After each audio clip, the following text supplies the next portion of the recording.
Alrighty, I believe we are all the way live. Hello and welcome to my graveyard. I'm your host of the evening, the Cemetery Man from Salem, Mass. Always taking names of kicking candy ass, live in living color here with you on Grande's Graveyard. And yes, tonight we are joined by one of my favorite people in the whole wide world, a true film fan at that, and a really, really good friend of mine. He is the one, the only Kyle Carleo Allen. What's going on, good brother? How are you tonight? I'm good. I'm good, Grande. I'm sorry about those technical difficulties, but I'm here. I'm ready to review the best film franchise of all time. Ooh, very bold statement. I love it. It actually is my favorite horror franchise of all time too. And I think it's just so classic. But we're gonna get into your rankings of it and we can talk about each film individually. I'm super stoked to have you on the show. Thank you for coming on because I've wanted to have you on for a while. You're a huge film fan and we talk movies all the time via text and when we see each other in person. So I figured who better to have on the goddamn graveyard than the legend himself, right? Grande, I feel honored, my man. Thanks for having me. Dude, you're more than welcome to come on anytime. We got a bunch of people in the Heezy before we even went live. Aiden Vaber's in the Heezy, Arthur Bremer's in the Heezy, and I saw that AJ Zetro was in the Heezy before. I'm not sure if he stepped out or if he's coming back in or what, but AJ Zetro was in the Heezy. So thank you all for joining us live. We are one night away from Friday the 13th, a fun, fun day, and I'll be watching some Jason movies, faux show. But figured we'd start this off because we always start the graveyard off if we have a new guest with a little bit of a getting to know you question for the viewers here tonight. Kyle Allen, what is or what are some of the movies, actors, actresses, directors, what have you, that made you a fan of film? At a young age, it really started with, Adam Sandler and Jim Carrey. Those were the only two actors I cared about. But getting a little bit older in elementary school, it was all about horror movies, man. Um, those were the few series that really had like a bunch of movies within their series, 5, 6 movies for like a lot of the popular series. So it just made a really cool experience for watching the whole story unfold and just a lot to find out. Um, so it really just started out with horror movies, and then once high school hit, I ventured into other films. Quentin, by far the biggest influence on me getting into film. Kill Bill, instantly watched his whole like filmography after that. Such a talented director, and really a director that makes you enjoy film. I think a lot of people can attest to that. Definitely. And we did a Tarantino retrospective just last week on the show. So if Yep. you all missed that show with Billy and I, that was a really, really fun show to do. And yeah, I think that's so awesome of how you kind of started with comedies and then kind of work your way up to watching bigger and badder movies. And I think that's so cool. I gotta ask, because I know we used to talk about this in back in the day when me and Kyle had homeroom together. This is how far back we go to high school and Spanish homeroom, right? And we Yep. talked about some of your favorite horror movies. And I know that we originally were going to do the episode on one of your faves. But I know this is one of the movies that really got you into the horror genre, and I would love for you to talk about it a little bit here. The Strangers. I know you're a big, big fan, dude. Walk me through your first experience with that film because I know that meant a lot to you. That movie. The trailer instantly had me hooked. That film had a really enticing trailer. Um, Beyond that, the film in and of itself, seeing it in the theater, we were young. I was what, 12 at the time. Oh, Seeing that in the theater was incredible. I think it creates a whole other perspective to the film, seeing it in person. A lot of the jump scares, things like that, are more effective. But beyond that, I just think it's a criminally underrated flick in really a day and age of meta horror. That film just was a straight up like slasher home invasion. And instead of like every horror movie ever, the prey somehow getting the upper hand and hunting the predator, this film doesn't have it. From start to finish, they're just cat and mouse getting hunted. And I think its influence is like incredible, going on to influence a lot of home invasion slasher films. That was really the first one that had a masked home invasion movie with mass killers along the lines of Jason, really trying to build quintessential horror icons. and they pretty much were successful in doing that because I know a lot of people on Instagram alone Yep. that they'll cosplay as the strangers. They'll like that movie has really become a cult classic. And I know the sequel Yes. there a lot of love and hate with the sequel. I personally really like the sequel, but I know a lot of people don't like it. But it's incredible how popular those simple designs have become in a movie that I think it was a modest success when it came out financially. Like it got decent reviews, it made decent money. It wasn't like a box office smash. Critically, it got shit on at release, but it's grown to like grow a cult like following, like some Halloween 3 type stuff. It's crazy. Yeah, and that's all diehard horror fans, right? Like Yep. organically, if your film get over with them, I mean, it can get over with anybody, I think. And I think that's a really important thing with the horror genre that a lot of other genres really don't have, right? Like there's very few comedies that when they're released are remembered 20 years later as being, wow, this is a cult classic. No, Big Lebowski is the one that comes to mind with that. But I mean, horror Even that definitely movie wants to. spawned a religion though, like pretty Yeah. instantly, a religion. That's crazy. Yeah, dude, what do they call it? Dudism. Dudism. The Dudism. real thing. My girlfriend was blown away. They have churches and you get married, latter Yep. day dude. The It's insane. certificates. It is insane. It really is. But yeah, I know. I remember you telling me about that movie in Homeroom and how much that movie meant to you. So I definitely wanted to touch on that. And I do know also one more like kind of getting to know you question for the viewers. I do know that you just watched for the first time a few months back 2001: A Space Odyssey. And I know that you really you were singing that movie's praises. I just wanted to know, man, like walk me through that experience too, because that must have been, judging from your reaction, I was like, wow, I wish I was with him when he watched this because you were fucking so enlightened and stoked. Yeah, basically, I was blown away the whole time. Already having seen Clockwork Orange and The Shining, I was somewhat familiar with Stanley Kubrick, but that movie blew me away the whole time, pretty much predicting the future as far as Siri. You have Hal, and they predicted FaceTime. They really predicted a lot of this stuff, and it's crazy because now we have Siri instead of Hal, and it just speaks to like how well that movie has aged. And that was at a time period 1960, I think, like on the 1968. dot. 68. It went on to like influence the cinematic techniques employed by like George Lucas on Star Wars and so many movies in the future. That was like the start of sci-fi. I could be wrong on that, but let me know. No, it definitely was. It was the movie that took you into space even before NASA went into space. Like it was the movie that, they walked on the moon in 69, but it felt like Kubrick had already taken us there in 68. Yep. That's the beauty of 2001: A Space Odyssey. And I know a lot of people say it's a psychedelic watch, and it is.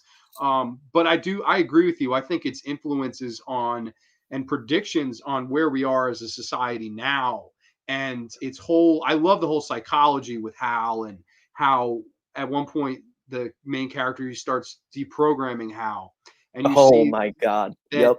he starts singing that childhood song that he first learned and it almost shows you that anybody and everybody always starts out as that innocent kid singing a song, any song, and it's just how over time we can be morphed into something much darker and something much more sinister, even if we do believe deep down inside that it is the right thing to do. And Hal does believe that this ship needs to go down and all these astronauts need to die.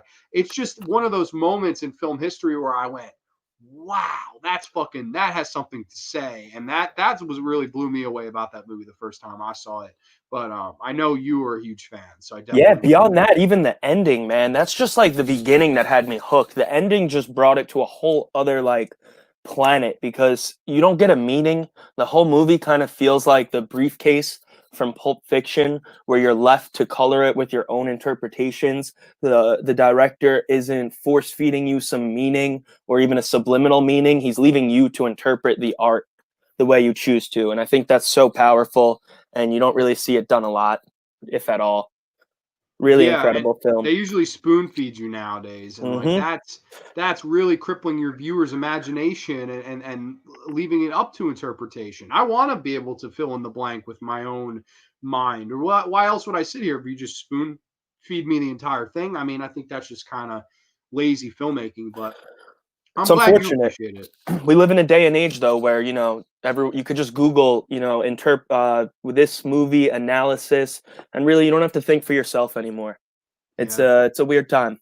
It is. It really is. It's almost as if everybody is just like, oh well, I just want to look up what it means, and I'm just Yep. like, well, what's the point of experiencing it if you're not going to interpret it for yourself? Hey, you may be completely off from what the actual meaning is, if there's an actual meaning, but at the end of the day, that's what you saw, that's what you felt, that's what you related to, and that's what makes it special. I think that's what makes watching movies and experiencing movies, I think, that much more enjoyable. Personally, it's just what I think. Nobody else is going to think exactly the way I'm going to think about it, and that's the beauty of the whole thing, in my opinion. I agree with you, Grande. Definitely one of the best films of all time, and it's aged so incredibly for how old it is. I love it. Great Yeah, film. when you get that new theater set, if you get a 4K set, I will bring over 2001: A Space Odyssey on 4K, and we'll watch that son of a bitch, because I know you were telling me you were going to get a new theater set. I So, was speakers. Yeah, we're gonna get some good speakers real soon. Real soon. very nice. I'm very much looking forward to that movie night. That's going to be a lot of fun. Hell Um, yes. but But yeah, so I figure we can jump right into this. It's Friday the 13th tomorrow. We got a bunch of people in the chat talking all things. Ryan's watching Friday the 13th Part 2 right now. That's pretty cool. And I don't know. We're just all things Friday the 13th. I didn't even realize it was Friday the 13th this weekend, or this Friday, I should say, until you told me, or somebody told me, and I went, oh shit, that's right, it is Friday the 13th. So I figured, why not do a Friday the 13th special? And what we're going to do here, everybody, is we're going to run through Kyle's rankings, because I've already ranked the films and talked about the films. So I figured we'll do his ranking and we can run through the movies together, and pros, cons, good, bad, ugly, all that good stuff. I don't know his list yet, so this is going to be spontaneous. I don't know what's coming next. He could shit on my favorite or put over my least favorite. I don't know, but this is going to be a fun ass conversation. So if you've got that list, Kyle, you can shoot away, good brother. All right, I'll just shoot right off. At the bottom of the list. Bottom to the top. Yep. We got Jason X at the bottom. Ooh, Jason X. Ooh, that is a piece of shit movie, no? Yeah, no, you're not wrong. After that, we got Manhattan, which I know you kind of liked. You didn't feel that negatively about it. After that, we got Jason Goes to Hell at number 9. After that, Freddy vs. Jason. And then Part 7, I got above Freddy vs. Jason. Above Part 7, I got the 2009 remake. Okay. Criminally underrated, in my opinion. I like that movie too. Above that, we got Part 6. No, Part 5. Part 5. I had to make a revision there. Okay. I think Part 6 takes the cake over Part 5. And I think the first 4 movies can really be placed interchangeably without anyone batting an eyelash. But personally, I got Part 1 as the 4th best. I got Part 2 as the 3rd best of the series. And then 3 as 2 and 4 as the best of the series. Love it, man. That's an excellent list. And I guess we can run through each of these movies. Do we want to go in chronological order, or do you want to go in your list order? Like, how do you want to do this? I'm up for either. You want to go from like the bottom to the top, or the top to bottom? We can go top to. Let's do top to bottom for a change. Since we did the whole list, there's no real reason we shouldn't start from the top. We should start with the good shit, and then we can leave the shit at the bottom right at the end, man. We could just gloss over those, because obviously they're not the greatest in the world. But so that's interesting. Having Part 4 as your number 1 selection, I think it's the second best. I had it at number 2. I adore Part 4. To me, it's everything a great slasher movie should be, because it just nails that formula, man. It's boobs, it's blood, and it's mayhem. It's Jason kicking ass, taking names, and picking off teens. And that's why Part 4, I think, works really, really well as a whole. I think it's just the perfect quintessential mid-'80s slasher. It just really checks off all the boxes. What are some of the reasons this one works for you and it is your favorite? So I was really conflicted between Part 4 and Part 3. What really did it to me was I just feel Part 4 is the perfect Friday the 13th movie, whereas Part 3 was hindered a little bit from the 3D not aging as well. But Part 4 had my favorite cinematography of the series. I love that the douchebag doesn't get laid. That's awesome. Calling everybody a dead fuck, and then he ends up not getting any. That's awesome. And Tommy Jarvis, this is the spawn of the most iconic character in Friday the 13th, other than Jason. He's more integral to the plot, more so than Pamela Voorhees, who had her own movie as the killer. Mm-hmm. But I just love him. The ending is something unlike. Is this a spoiler friendly? Can we spoil? Is there Yeah, yeah. spoilers? Everyone has seen the Friday 13th movies. If not, go see them. Dude, You can spoil whatever you want. Tommy Jarvis at the end, a child is more competent than 99% of main characters ever. He not only takes the weapon away from the down Jason, he also keeps his eye on him. And when he sees the hand move, he finishes the job. Every other character leaves the weapon there and just runs away and goes in a boat into the water. No, Tommy Jarvis finishes the job, and it's the only movie that doesn't have a last girl, to my knowledge, except the '09, I guess. It's just Tommy and a woman instead of the last woman for once, which I like. Yeah, I think the characters are fucking great in part 4 too. Oh, Like yeah. Crispin Glover is so much fucking fun, man. The dance Worst and dancing of all time. That's what I was yo, going to right? talk about. And It's his just, death, where's the yeah. wine cooler? Bro, come on. That's Hey hilarious. I love Ted, that where the movie. hell's Corkscrew? Wham! Gets that meat cleaver to the face, and they just linger on the blood pouring out of his fucking the middle of his. I remember as a kid being like, "Holy shit!" Like jumping off Yep. the couch and running around in circles, being like, "Holy They really were crap, able to man!" drag out the scene, whereas priorly a lot of the kills were off screen. It just goes as a testament to another reason I love the film. You have Tom Savini back to finish, quote unquote, what he started, you know? And he's Exactly. so talented, man. And it really shows. Yeah, he and around this time, I mean, you look at the movies he Yep. made. He made this movie and Day of the Dead back to back. Yep. Talk about two fucking great special effects movies, and where the gore just looks incredibly good. He had come a long way from Dawn of the Dead in '78, and then Friday 13th, where he basically gives birth to Jason. And in this film, they ask him, "Well, come back and kill him off," almost like a Frankenstein full circle thing. Like, the doctor created the monster, now he must destroy him. And I think that's almost poetic. And in a lot of ways, I do think that this really works as a final chapter, even Yep. though obviously we've gotten like 8 movies since. I don't know. Like, I don't know. There's something about this movie that does feel final. And I know that a lot of people just laugh at it now, like, oh, final chapter, there's 8 more movies. But this movie really does feel epic. And it really is, I think, worthy of saying this was the last one. This was the attempt at being the last one. And it really does have it all, like Savini's effects, the characters, just a lot of fun one-liners. And it says you're a dead fuck. Then the computer don't lie. Like all that stuff. Yep. And Arthur saying he likes my impression of fucking Crispin Glover, man. Yeah, I do a pretty decent Crispin. But yeah, I don't know. I love how real it feels. I think all the characters feel very real. Like that felt like a real group of friends. Whereas some of the other ones, you're like, there's no goddamn way any of these people are friends, Like, I don't Yeah. know. I think part 4 feels really organic. And I think a lot of that has to do with the director, Joe Zito. I think Joe Zito really elevates that movie to something better than a lot of the other ones. I think he really was the perfect directing choice because he knew what people wanted to see. They wanted to see a fun ass popcorn movie with a lot of boobs, a lot of blood, a lot of mayhem, and that's the formula he executed to Yeah. excellence One other in this thing I movie. wanted to touch on, I just love Yeah. how much goes on in the movie Mm. within the plot. You have, the house of the teens. You got the house next door with the Jarvises, and then you also got the Jason Hunter. There's just so much going on within that Yeah. movie. I just love it because I just love when there's a lot to the plot, when you can do a lot in not that long of a time. Yeah. How about this one? We can run through all these, and at the end, how about we give our favorite kill, and then maybe I'm trying to think. Maybe favorite kill and best looking woman in it. Do you want to do something like that? Like something fun like that?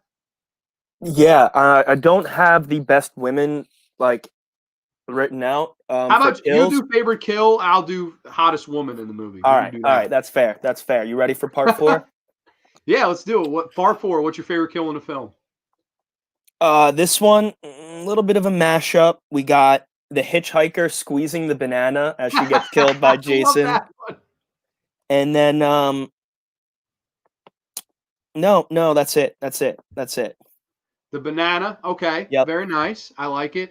I'm going to go with Judy Aronson as the most beautiful woman in this one and arguably the hottest girl in the entire series. She is fucking gorgeous. And the fact that that guy left her for that twin lady, absolutely crazy. And she did not deserve that raft to death scene. But man, I don't know. That is an awesome, awesome looking woman, and I liked the character a lot too. I also know that crazy behind the scenes story where she was getting hypothermia when they were shooting that scene, and the actor played Jason forced the director to stop filming and get her warm because she was like freezing up. He was like, "Listen, I'll walk if you don't get this. Stop filming right now." And he did. He bit into Ted White as Jason, who does an awesome job as Jason in the film. So I always thought that was pretty crazy that he stepped in and went to bat for her, and I thought that was really really cool. Yeah.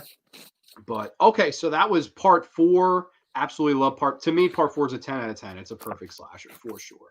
But so your next pick was Friday the 13th part 3 in 3D. Yes, Jason moves into your living room. This is another fun one. This is in my top 5. I enjoy Friday the 13th part 3, and it's another one where I think it's another one that's really grand, right? Like you have this biker gang, you have our lead kids, and you have this barn setting instead of the Crystal Lake setting. I thought that setting was really really cool, and I'll actually say I'll throw my 2 cents in on this one. I think this has the best cinematography of the series. I really like the way that part 3 is shot. Aside from, I agree, some of the 3D shots can be a little hokey, but looking wise, I think this one just has a really nice scope to it, don't you think? Yeah. No, I love this movie. Such an incredible movie. Cinematography was great. There was just some scenes in the fourth one that really stuck with me, like Frame. If you just look at it as like a photograph, just some beautiful cinematography. But this movie, incredible cinematography as well. Would you say that the characters are at all step down? I would say this one has some of my least favorite. Other than Shelley, I'm not a big fan of Dude, most that of the was one of my characters. positives for the movie. Shelley is like one of the most iconic characters of the Friday the 13th series. Yeah, Shelley, and he introduces Jason the Max. Yep. So without Yep. Shelley, there would be no Jason mask, which is the most iconic thing about the look of Jason. And I always thought Yeah. that was really the coolest thing. Um, I think this one has some fun gimmicks though. Like I like the girl in the hammock scene where she's laying in the hammock reading the Fangoria, and they almost like homage to the Kevin Bacon death scene in the first one. Thought that was cool. Granted, she probably should have seen his ass underneath there, but I always Yeah. thought that was a really good kill. The effects in this one are pretty solid too. I think, like overall, I think the effects in this one are pretty solid. I'm trying to think if there's any like poor effects in this. I think the design Eye of popping. Jason, like without the mask, is pretty fucking horrific. Yeah. Yeah. Most definitely. That I think it has one of the most terrifying endings of any film. Yes, That scene with Jason like looking through the window and then running outside. Like, dude, that stuck with me as a me kid. too. So iconic, that ending. I think it was one of the scariest endings by far.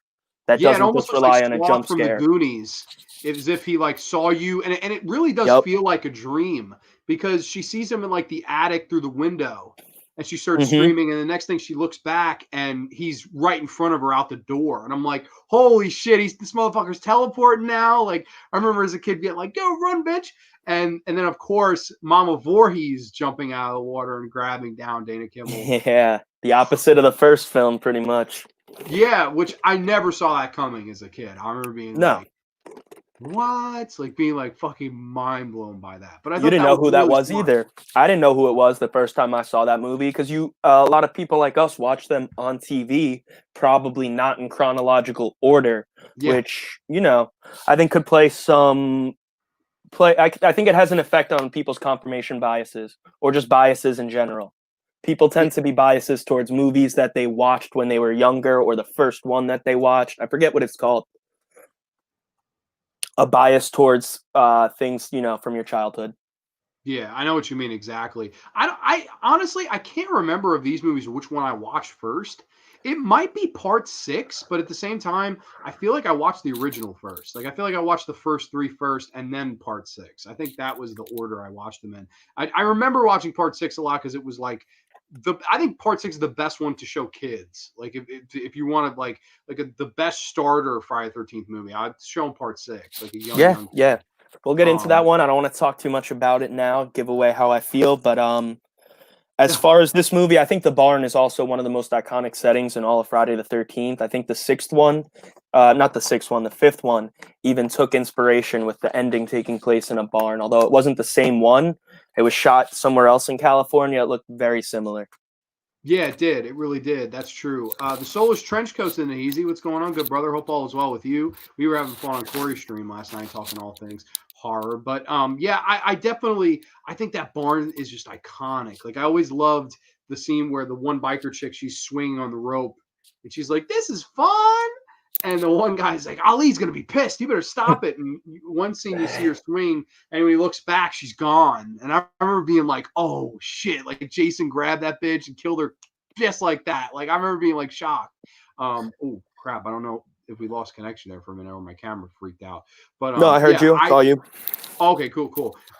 Yeah, that scene was incredible, and some of the ways they use the 3D gimmicks to execute the kills, I thought was really smart. Like literally, Jason at the end when he reaches the arms out coming through the screen, I thought that was brilliant. And the axe to the head, and I think the whole final chase scene is really well done in this one. Like I think Dana Kimmel puts up a great fight. I don't know if I feel about she's the greatest final girl. Like I feel like her performance is kind of definitely towards the middle to the lower end of the pack when it comes to the series.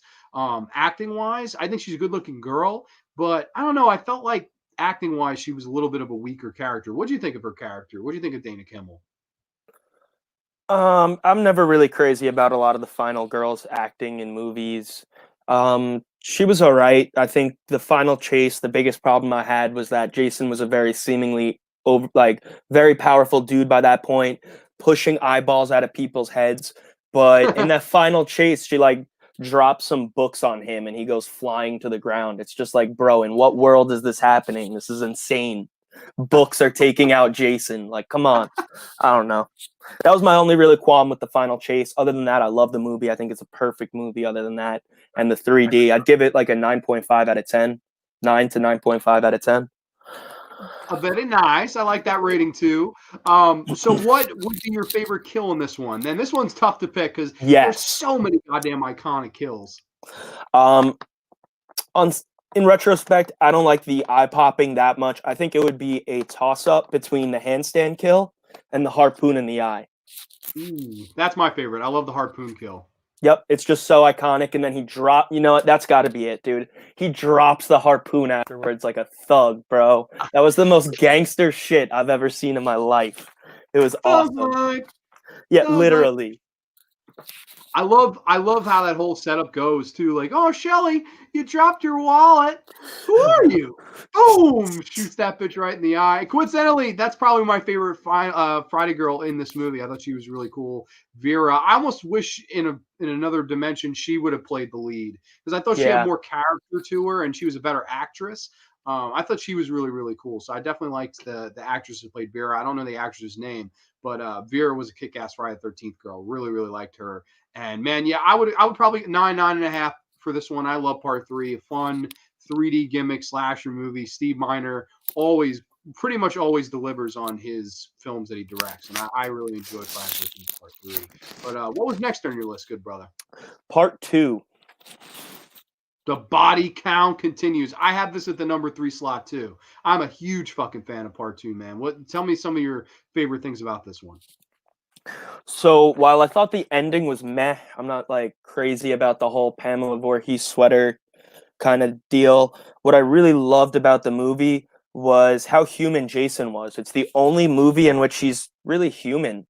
He's not doing any overpowered things or nothing crazy. He's just a crazy like guy living in the woods, living on dogs and stuff, like eating whatever he can. It was just very realistic compared to the later entries in the series, which is what I really liked.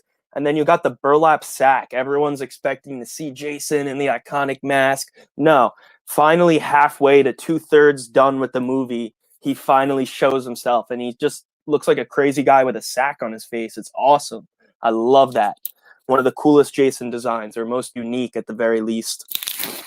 Yeah, and what I thought was brilliant about that was, and I heard Amy Steele say this in the past, who was I loved meeting her. She was really cool to meet. I've actually met Amy Steele and Steve Dash. I met the final girl and the Jason in this movie. So this one is really near and dear to me.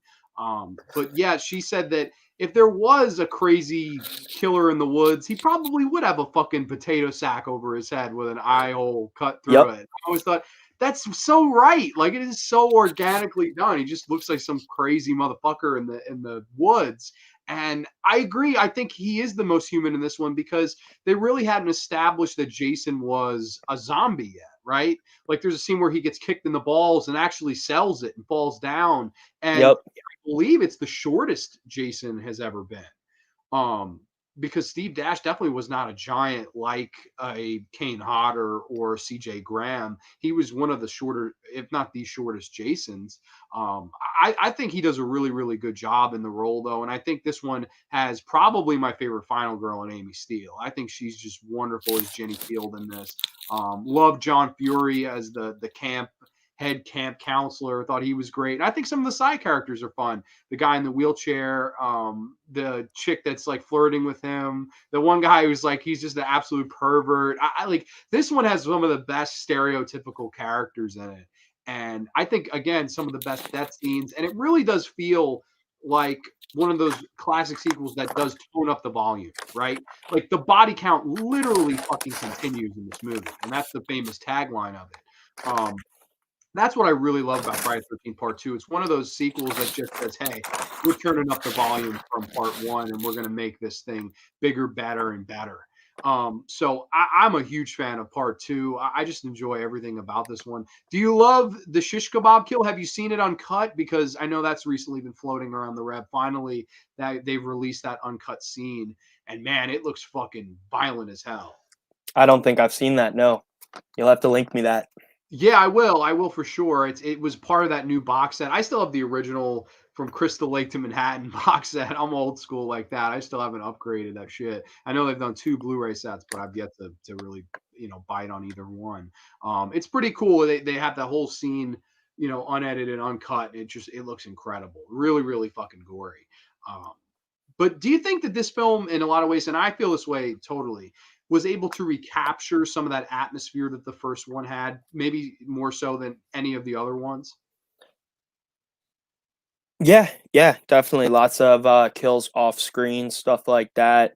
Um, I would say like atmospherically, it does feel different though, with there being an established killer on the loose versus Pamela Voorhees really just being able to sneak her way into killing literally everybody. Um, I feel as though it differs from the first one, but also improves. I think it's a better movie. And this is one of the only series in which the first film isn't the best movie in the series. For Halloween, Hellraiser, Texas Chainsaw, every Nightmare on Elm Street, every series, the first film's the best, and this isn't the case for this series, which is why I love it so much. Yeah, I think that's an interesting point to tackle. And I'll be honest, I love the original. And when we get to the original, we'll touch on some of that as to why you think that is. But I do agree that this is a step up. I do for some reason I always felt that way too. Even as a kid, I thought this was a big step up. And I think that I can't really put my finger on why it's a step up, but I do think that it's just a movie that really the volume is tone. It's the first one on steroids, and it really works for some reason. This film, and I won't lie, I do like the ending where she puts the sweater on and Amy Steele tries to trick him, and you've done your job well, and mommy is pleased. I love that as Jason kind of starts to he doesn't believe it, but he believes it at the same time. He drops to kneel down, Jason, and she goes for the kill. He sees, he's like, bitch. Crazy ass chase scene and fight in that too. I think all the characters are really colorful and fun. I think there's some good death scenes. I always remember the guy in the wheelchair just Yep. waiting out in the rain on top of the steps, like looking around, and then wham, machete to the face, rolls down the steps and never tips over. I always thought that was an incredible shot. Didn't you? Like, Yeah. I would love to know how the fuck they did that. Because, like, how did he not tilt backwards? He stays down on the steps the entire way. I was just like, to this day, I'm mind blown about that. Yeah, definitely one of the best kills and most iconic of the series, even showing it in later films, like brief skits of that. Definitely a cool kill, definitely well shot. That was actually in a tie-up for me for the best kill, along with Jason jumping out of the bed when she goes to pull the sheet over from under him. I thought that one was good. And then really the 2-for-1 spear was kind of the coolest thing for me. I think that was in really high contention with the wheelchair kill. 2-for-1 through the bed, almost paying homage to the first film as well. I liked it. Shish kebab kill, baby. Love it. Also, one that everybody always says, oh, it ripped off Baba's Bay of the Blood. And that's true. It is a little bit of a rip off of that. But I don't know. I always thought that was an excellent kill. And I think all the kills in this movie work. I always like the cop who gets the back of the hammer to the head. Like he's like looking through the thing and wham, just the back of that hammer just pierces his head and you see him scream and shit. Always thought that was an excellent kill, too. This one really has it all. Again, great characters, great direction by Steve Miner. I thought he did an excellent job with this movie. And I thought that overall, this movie was really able to recapture the atmosphere of the first one. And in one scene in that is the campfire scene where John Fury is going on about the legend of Jason. And it's in that scene where I don't know if everybody realizes this, but that's really the scene where I think Jason was born. Is that Yes. scene. And I know that the original film has Jason in it and the jumping out of the water, and it's iconic. And I'm not trying to say that it's not, but I do think in that scene where Jason's out there, Jason's hungry for the new blood. I remember as a kid being like, holy fucking shit, Jason is out there. Like that, John Fury doesn't get enough credit for how well he delivers that whole campfire tale of the legend of Jason Voorhees, and then in the subsequent movies to follow, it's just it really he builds that legend, and the legend lives up to that tale. Really think that's underrated. It's probably my favorite scene in this movie, if not the entire series. I just love that scene. It just every time I watch it, I get the proverbial goosebumps or the hair stands up on my arms. Like it's just one of those. I'm like, Jason's out there, bro. Like you just watch out. Camp Blood is just around the corner, and I absolutely love that scene. I think it's pretty much the highlight of this movie for me. That and Amy Steele, who kicks ass and takes names as the final girl. Yeah, yeah. Hottest girl in the movie. I think this. I don't know the actress's name. You know the one I'm probably thinking of. Give me a hint. The one with the short hair, the short-haired one with the dog. She's got the dog, the little poodle. Oh, yeah, okay, yeah. I don't know the actress's name, but yeah, she was gorgeous. I would probably go with the final girl. I'll go with Amy Steele. I think she's the most beautiful Really? girl in the movie. Yeah, I like her a lot, and she still looks great. She's like 62. I met her a few months back, right before the pandemic started. She still looks great, man, and her daughter looks exactly like how she did in this movie. So I was like, holy shit, this is so wild. But man, Amy Steele is cool as hell, and I think she was a great total package, right? Like she was just beautiful, bad, and kicked ass, took names, and was a survivor. I think Amy Steele was the best final girl in the series, and pretty much widely considered that. Like I think most of the fans would say she is the best final girl of the series. I think Amy Steele just does a wonderful job in all these movies, in all this movie. I think she does a great job. So I'll definitely go with her. And best kill you said was the shish kebab. So that's excellent choice there. What did you have at number 4? I'm sorry, I'm already forgetting your list because we went backwards to the top and top to down. So what's number 4, good brother?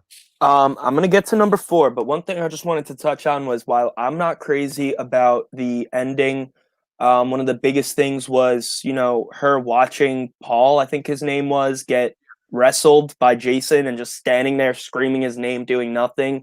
But beyond that, the idea of tricking Jason, while I'm not crazy about it, a lot of people like it. And it was even one of the central ideas to the video game, I believe, where that's one of the only ways you could kill Jason is through the sweater or whatever. So I think a lot of people love it. I'm just wasn't crazy about it. But number 4, we got part 1. Part 1. Okay, I had part 1 at number 4 too. So that's a very short turnaround here. I have to ask right off the bat, because we did mention this when we talked about part 2. Why do you think, and what do you think is the reason that this movie isn't considered by the majority of the fan base to be the best, like a Halloween, like a Nightmare on Elm Street, like a Texas Chainsaw Massacre? Why? What is it about this film that doesn't hold up as well as those other original films do? It's exactly that, in that they're trying to be those films instead of being their own film. Victor Miller was very open about how much they copied Halloween, how they would go to the movie theater and watch it repeatedly and see how they could copy it. And on top of that, the ending, the most iconic jump scare of all time, I'll give it that. He was open about being inspired by Carrie. Like they really were open about a lot of this movie being copied, and I just don't think they were trying to be as original. where later they found their own formula, which worked and became the cult classic that it is today. A Yeah, series capable of gaining 12 films. That's insane. it I think is. every other horror series has like half that. It's awesome. Except Yeah. Halloween, maybe, but still. Still, yeah, yeah, absolutely. And I will say this though, to this film's defense, and I agree with everything you just said. I can totally see that argument. I will say in a lot of ways, this is the most different Friday the 13th film from the rest. Because even though it is still teens getting picked off one by one, in a lot of ways, this is kind of a whodunit, even though they don't really give you her as a red herring. I think in a lot of ways this is a whodunit, and I think in a lot of ways this is really a movie about loss and what loss can leave somebody to do, right? Like Yeah. Jason in all these other movies is almost like our hero as horror fans. We almost cheer for Jason. At least I do, especially when it gets towards like Jason Takes Manhattan, The New Blood. I'm cheering for Jason. That's who I'm watching the movie for. But in this movie, it really does kind of pull at your heart at the end of the film and say, hey, this was a woman that lost her son, and she didn't want anybody else to lose a child or a loved one from these teenagers that were too busy doing each other instead of doing their job. And I think that there's a lot of power in that. I really do. Like, I kind of think that this film has a lot more to say than the other movies do. And maybe it isn't as good or entertaining, but I do think that on its own two legs, this is the one that has the most to say. And I don't know. I kind of always loved it for that. I think that it's pretty unique that at the end it's not Michael Myers, it's not Freddy Krueger, it's not Leatherface. It's this woman who lost her son. And I know that a lot of people will say, nah, they can kind of pass that off. I think this movie really has a good heart to it and a good message that, was she justified? No, but I'm sure there's some mothers out there that would be like, damn, what would I do? If that happened to my kid, God forbid, and I think that's an interesting kind of question to ask your viewer. I don't know. I always felt that that was a kind of important thing that this movie had to say. But I do agree with you. I do think that Victor Miller did, and he admittedly ripped off all these other movies. But I do think that I can't sell this movie short. I think for one thing, it has a wonderful fucking atmosphere. Probably my favorite atmosphere of any of them. Think it's just really creepy. You get that woods vibe more so in this one than the others. The Yeah. rain, some of the cast, just the look of the camp itself, fixing up the camp. The opening, right? Not just the opening kill, but the opening of anybody here at Camp Crystal Lake? And that's Camp Blood. You're going to Crazy Ralph. You're going to Camp Blood, ain't you? Never come back Yeah. again. Just the opening fucking 20 minutes where I'm like, what are we going into here? I think it's just a really, really good fucking setup, don't you? Yeah, absolutely. Rewatching the film, over Halloween, I rewatched all these films, so it's perfect that you wanted to review them. They're all fresh in my mind. This movie really blew me away while watching it back. It just has so many iconic scenes, like the bathroom in that movie is such an iconic location where it's like permanently ingrained in my mind. I feel like I can walk around it. I know exactly what it looks like right in the like tip of my head. Beyond that, I think the scene of the guy in the rain jacket getting killed is so iconic. I think that's one of the most iconic scenes in all of horror. It is. It definitely is. And I think that all the setups are really good, right? Like, and another thing that nobody ever mentions about this movie, and I think it's criminally underrated. Everybody always mentions the Kevin Bacon arrow to the throat, and that's an incredible death scene. The gore is incredible. The whole story behind it, where Tasso, which was Savini's assistant at the time, who had worked on films like Dawn of the Dead, was under the bed and the blood didn't squirt out, so he took into the hose and blew into the hose. That's why you get the classic blood squibs in the uncut version. I always thought that was an incredible death scene, but to me, the brilliance of that death scene is they just finished having sex and the Marcy character goes out to the bathroom. So right Yep. then and there, your attention's on her. At least for me, it was. I'm like, okay, she just left. She's doomed. Like she's going to the bathroom. She's fucked. And then they do the whole switcheroo that no, she was with them in the room the entire time. Bam, killed Kevin Bacon. I remember being fucking blown away by that as a kid. Like, what a good, in a lot of ways, for lack of a better term, pump fake, if you will. Like, I was like, holy shit, you faked me out. Like, I thought she was the one that was about to get killed. Bam, you kill him in a really, really gory, creative way.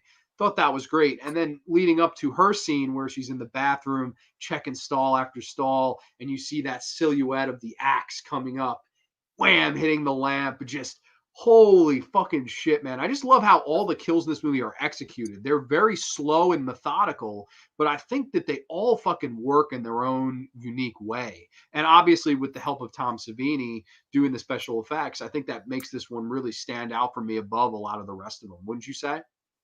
Yeah, yeah. I think a lot of the things were off screened as well. If I recall correctly, the Kevin Bacon scene was the only one that really, you know, keeps showing you what's happening. I really think that's like one of the standout kills of the film by far.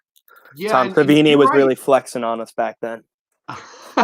He was, and for good reason, man. He was the best in the game at that point. You're right, though. There are a few off-screen kills in this one. I know the archery scene where the girl is like she hears screaming outside and she goes out to look, and you don't see that character die. So I always thought that I remember as a kid being like, ah, that's kind of lame, but I thought it was creepy how they kind of forced her out, and like you never really know who's screaming for her, right? Like you hear screaming, and she's like, "Where are you?" with the flashlight. I always thought in the back of my mind when I saw the sequels, like maybe that was Jason. Like maybe that was Jason calling out for her, and then she walked out. Bam, Mama killed her.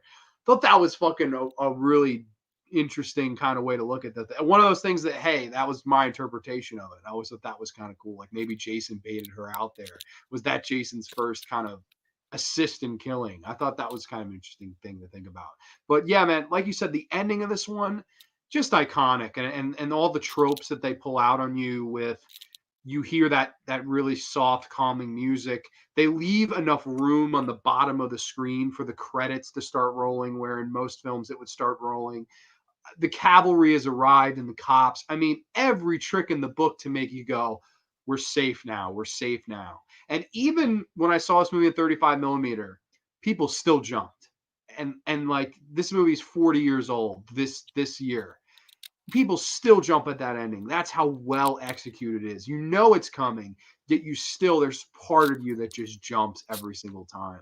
I think that's just horror at its finest. And I think in a lot of ways, I can ask you this question.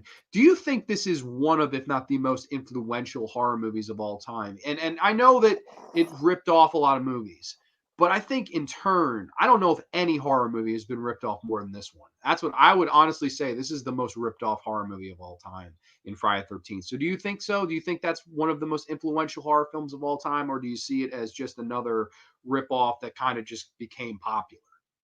No, I think it was definitely influential, which is why it, you know, garnered the cult status that it has today. A fair amount of people will even list it as their favorite film in the series. It's definitely a very strong entry. I just don't think it's aged too well, personally.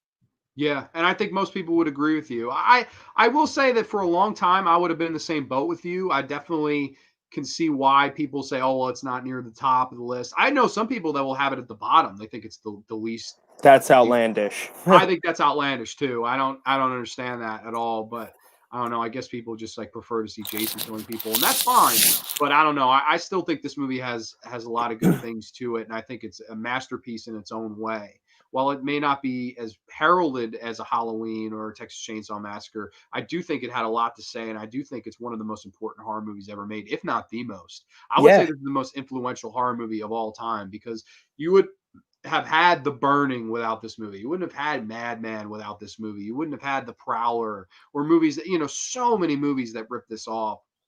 It's just incredible how many like Slasher in the Woods movies, Sleepaway Camp, and Silent Madness. There's literally a ton of The Prey. I mean, a ton of them. Just Before Dawn. I could go on literally forever. How many movies ripped off Friday the 13th? And wait. Now, was this the first horror slasher to really take place in the woods? I don't believe so. Right? Or am I wrong? I mean, this was definitely the first one that made it popular. There's definitely Okay. not a slasher movie in the woods before this that was more popular than this.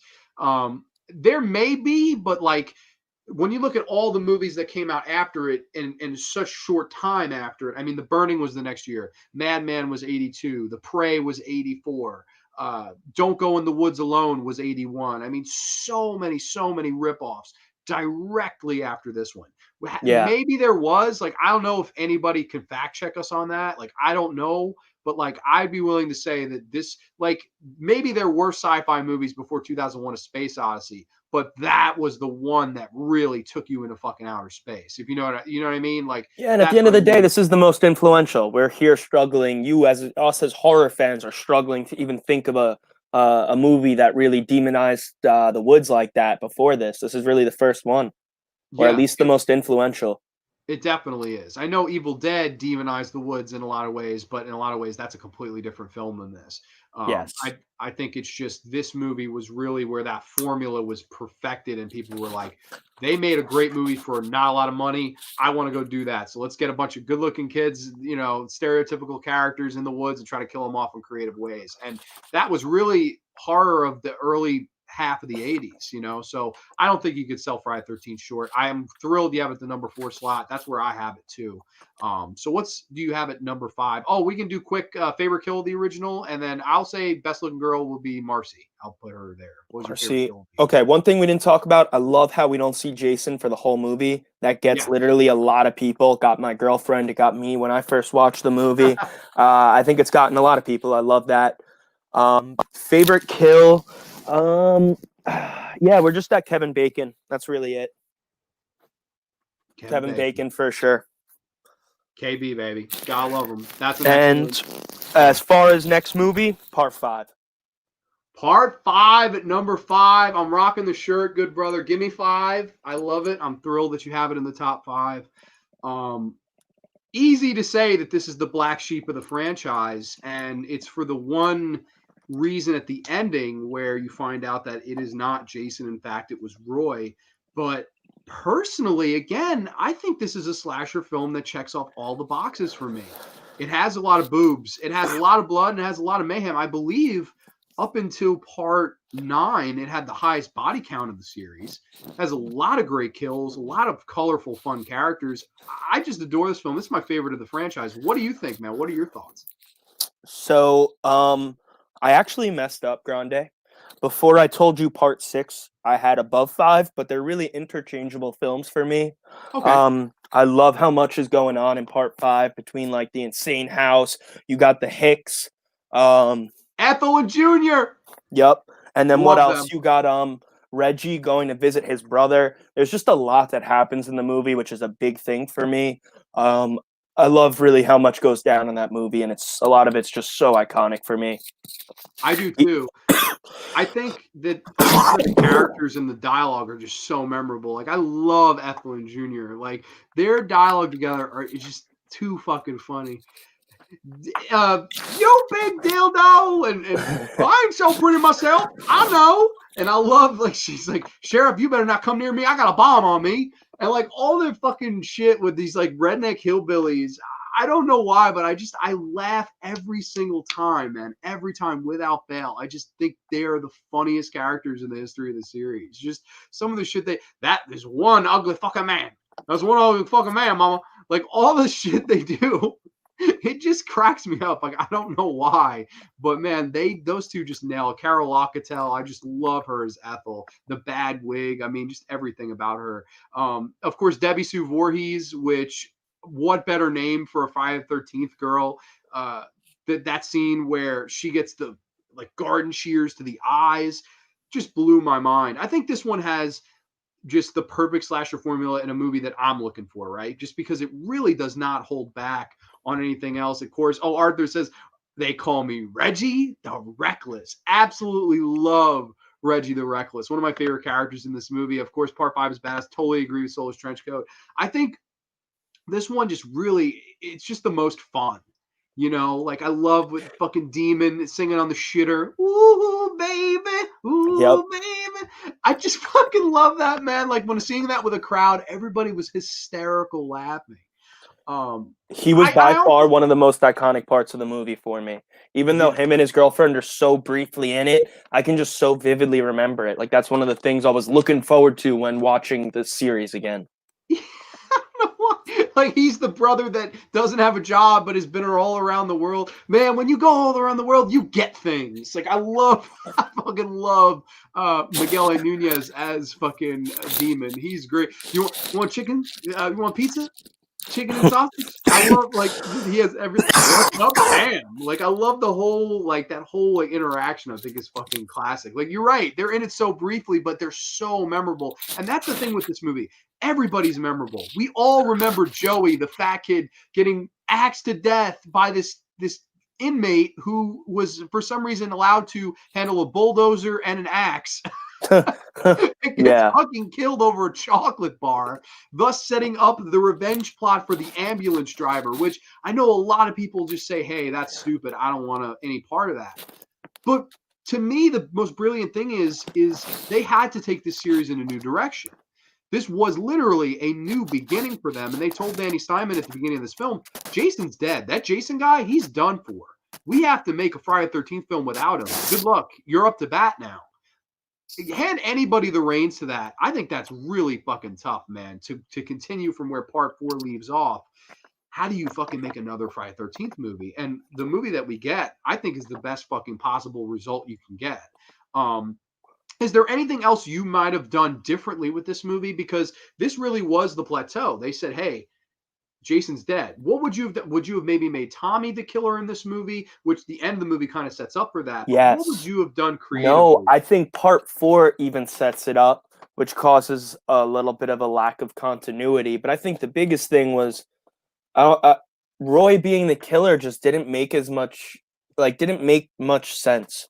Like, why put your son into a home and like be his secret dad? You know what I mean? Like, you could have been there for him instead of just keeping a picture of him in your locket. Like, bro, come on. It's true though. So that was a big thing for me, but I really wanted to touch on how much I love that beginning kill. I did not see it coming like the first time I watched the movie, and I thought that was really cool. The beginning kill, not even the first kill of the movie, not even Jason. That's awesome. Yeah. Just being mind blown by that. That's got to be the first kill of the series that's not Jason or Mrs. Voorhees killing somebody. And you're just like, what? Because the whole scene, you're just like, what? Like, why are they showing us this? Like, this is too long. And then bam, it's axed to death. And you're like, holy shit, man.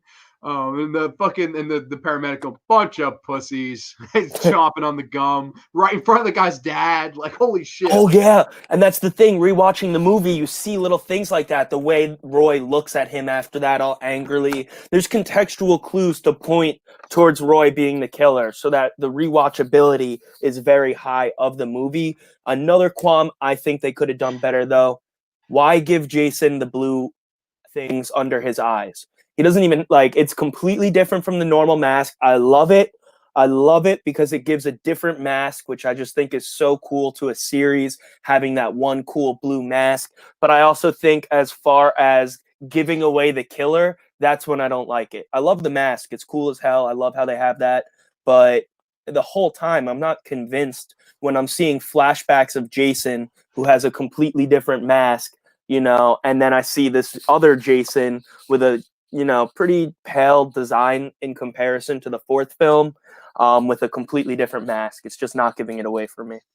Yeah, no, and I understand that completely. But again, I think that works almost to this film's advantage because, again, they had to stand out. Like, what are we going to do differently? Even though, at the end of the day, we're doing everything the same, right? Like this stylistically is the same as the first 4 movies. It really is. And a lot of people will say, oh, well, it's not Jason.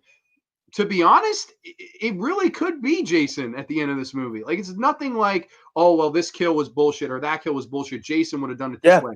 All the death scenes in this movie could have been done by Jason. So I never really got that argument where people just go, hey, this movie sucks. It's the ambulance driver. And I respect those people. But I don't think at the end of the day that hinders this movie at all. You still get some gory ass fucking kills. The guy with the tree and the piece of wood and turning it to the guy's eyes just fucking sink into that belt and just pops it. Insane. You have the kill with Violet dancing to that classic song "His Eyes" and she gets stabbed in the pussy. Like, holy shit, man! Like, some of the kills in this movie are just so much fucking fun and gory and off the charts, man. I think that this film really goes for it. It really Agreed. it tones up the volume to, I think, the loudest it ever gets to the series. I think this is the most like violent of all of them. And I don't know, in just a lot of ways, I agree with you too. I like those little hints and what the hell's going on here? You talking to me, Sheriff? I was always like, oh, that son of a bitch. He right then and there. He was Yep. telling you he Yep. did it. Love One that. other thing, I really like how you put it that they had to go in a new direction, and I think for what it was, they did a really incredible job when you compare it to something like Jason Goes to Hell. You know, they had to go in a new direction there, and this movie blows that movie out of the fucking water, dude. And Jason X too, or Jason Goes to Manhattan. Like this movie just does dramatically better than those. I don't know. It I does. really like it. I do Rewatching too. it, I really enjoyed it and put it up there a lot higher than I had thought in the back of my mind. I think it's a movie that if you don't like it, you need to rewatch it because it's a good flick. I Definitely a agree solid flick. 100%. 100% agree with you. Somebody mentioned Danny Steinman. Yeah, I'm a huge fan of Danny Steinman. I wish he had made more films as well. May he rest in peace, because Danny Steinman was a really good filmmaker. And I know they shit on him in that Camp Crystal Lake documentary, but I don't think he can really be undermined here because I thought he made a great slasher movie. And the slasher movie that I think is, while it tried to do something different, it's still like the first four movies, and it still has a bit of that atmosphere left. It's the last one that really feels like the first four to me. Like part six, it takes it into a completely different direction, which I guess is a nice segue. I will say though, favorite girl, this one, I'm gonna go with either Pam or Debbie Sue Voorhees. Really love both of them. I love Pam as the final girl. She's really cool as hell. And then of course, favorite character in the movie would be Reggie the Reckless, one of my faves of all time. Long Oh live yeah. Reggie. Shavar Ross, I follow him on Insta. He is absolutely the man. But what's your favorite kill of this one, good brother?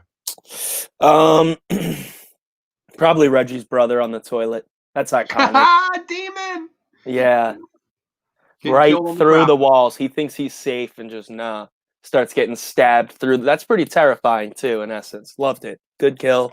Up next we got part 6. I put Part it six. interchangeably with part 5, but kind of had it leading over it. I really like how they stopped taking itself so seriously. It's really the first movie where Jason is the Jason that we all think of. Yes. And Tommy was not a complete useless fuck in it. He wasn't a dead fuck like he was in the last movie. Just standing there getting PTSD, going I liked how he was actually useful, especially after how crazy he was after part 4. Yeah, What do definitely. I will say that I do enjoy that whole thing that you were just saying. Like, I like that the end of part 5, he faces his demons and his fears and all that stuff, and he comes to face with it and fights it and wins. I always thought that was a really cool character arc for him. But I do agree that that doesn't feel like the Tommy Jarvis in part 4. But then again, like you said, it is the PTSD angle, and they were trying to take it in that direction. It's almost like this film almost retcons the last movie. Like this is completely different fucking Tommy Jarvis, the Tom Yep. Matthews Tommy Jarvis.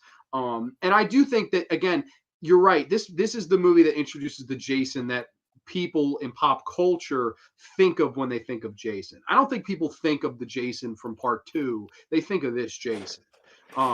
And in a lot of ways, this one is very much more humor like. It's much more gothic than a lot of the other ones. And a lot of that's because of the director, Tom McLaughlin. I think he was a really big fan favorite choice to direct this film. And I think that he did an excellent job with this movie. And I think a lot of people really accredit this one's success to his style and like just all these little hints, like there's Boris Karloff Street at one point. Like he loved the Universal monster movies, and I think he approached this as a Universal monster movie with, of course, a new wave Universal monster in Jason Voorhees, or a Paramount monster, if you will. I thought that he did a really good job. I think a lot of the characters in this is fun. I will say that I don't like this one as much as most people. Like I would say that it's a step down from the first 5 for me personally. I still think it's a fun movie. I still think it kicks ass, but I just think it's a little bit overrated for me. I do like this one though. What are some of your favorite like kills and scenes in this one? One other thing I liked was I feel like it's just a perfect horror comedy. It Kevin is. Williamson even stated it's one of the biggest inspirations for Scream. And a fair amount of people have it as their favorite film of the series, which I think is pretty crazy when you Yeah. have like films like the first four. But and it's like very fourth wall breaking, which was dope.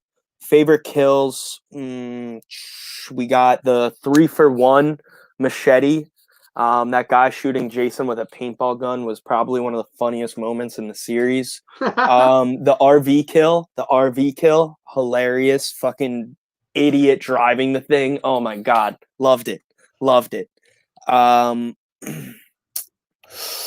great soundtrack was another good thing about it. And yeah, I just thought it was a really fun movie. It really like before I rewatched all these films, I had that one really high up there and really high contention just because it doesn't take itself so seriously. And that's what I really like. It was them taking it in a new direction in a different way, I think, while still being able to incorporate Jason, the character we all know and love. Yeah, it really is. This was more of a new beginning for the series than the previous one because this is the one where they follow this template all the way up until now. Like this is the template of Jason moving forward, whereas the first five really, to me, feel like the same. Like they have that same feel, that same early '80s feel. Whereas this one does feel more punk rock. It feels much more where the tone is completely changed. Yep. Aiden says this is his second favorite of the series. And everybody seems to really like this one in the chat too. Best kill, girl getting her head through the TV bathroom mirror. Yeah, got RV bathroom mirror. That's excellent kill scene. Yeah, What I don't about know. the Like for this one, I think it's very interesting that this was really the new direction that the series needed to go for a majority of fans. I think a lot of fans wanted the series to go in this type of a direction, and I do agree. I think that's the reason it's become such a fan favorite. It's the tone, it's the direction, it's the zombie Jason. I think this is the birth of zombie Jason, wouldn't you say? Yeah, yeah.